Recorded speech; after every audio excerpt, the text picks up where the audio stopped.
Hello, Magic Casters of all shapes and sizes! My name is Chance, welcome to my spellbook, and thank you so much for tuning into this 66th episode of our first level spell series! Today we're going to be taking a look at Sleep, which is arguably one of the best first level spells you can pick, especially at those early levels. It is usable by the Bard, Sorcerer, and the Wizard, and it is found in the Player's Handbook. Before we move on to the mechanics though, I just want to say that this video is dedicated to our longtime fan and Patreon supporter and guild member extraordinaire, Marcos G. Guzman Jr.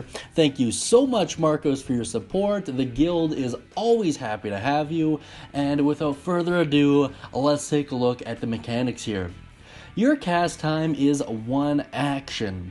The range is an impressive 90 feet, but the space in which the spell actually takes effect is a 20-foot radius sphere. The duration is 1 round, which is all you really need. And the effect at a glance is as followed. Roll 5 die 8. The total is how many hit points of creatures this spell can affect, affecting in ascending order of current HP, and it excludes unconscious creatures. Subtract each creature's health points from the total before moving on to the next creature. A creature's hit points must be equal to or less than the remaining total to be affected. Affected creatures are made unconscious. They can be woken by damage or an action that is used to wake them. At higher levels, you get to roll 2 extra die 8s per spell slot level above first, and the components are the Holy Trinity.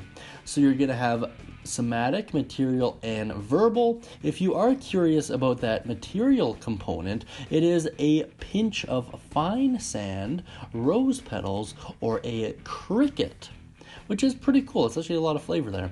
And naturally, that's to kind of accentuate sleep as, so the pinch of sand would be kind of like the Sandman.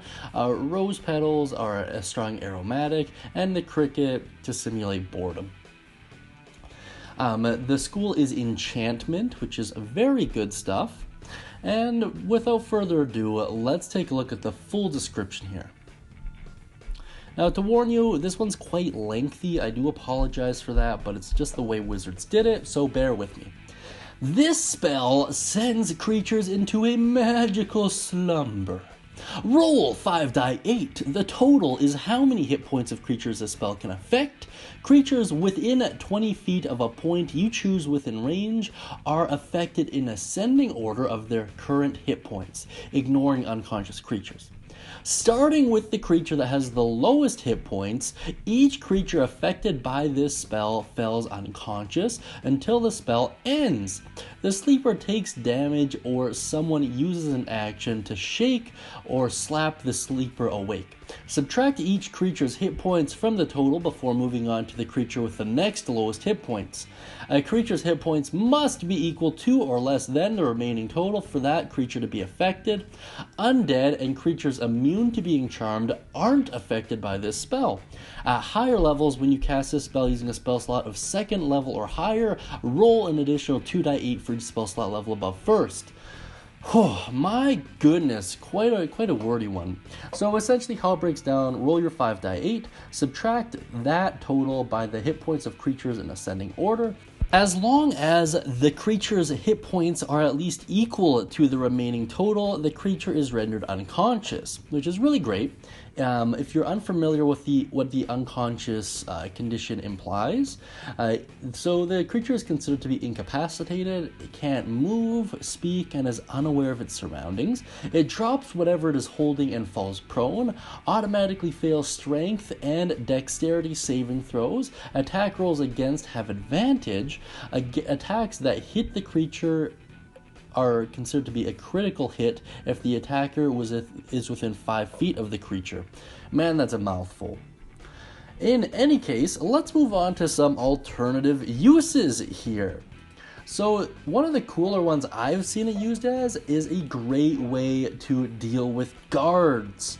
especially ones that are just standing watch over a door. They're not moving a whole lot. It's already quite boring work, and it makes sense that they might doze off or nod off every once in a while. So this is a great way to slip past them, not just undetected, but in a way that they're likely to kind of create an alibi for themselves, and in so yourself. What I mean by that is there's not going to be a whole lot of guards who are going to admit to falling asleep on the job, so they're just going to tell their boss that they were up the whole time.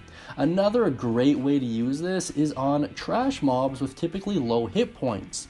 5e is a very interesting game in the way that action economy basically dictates how everything plays out. So if you're confronted by a very large number of low hit point creatures, this sleep spell can really help balance out your action economy and get you a leg up on the competition.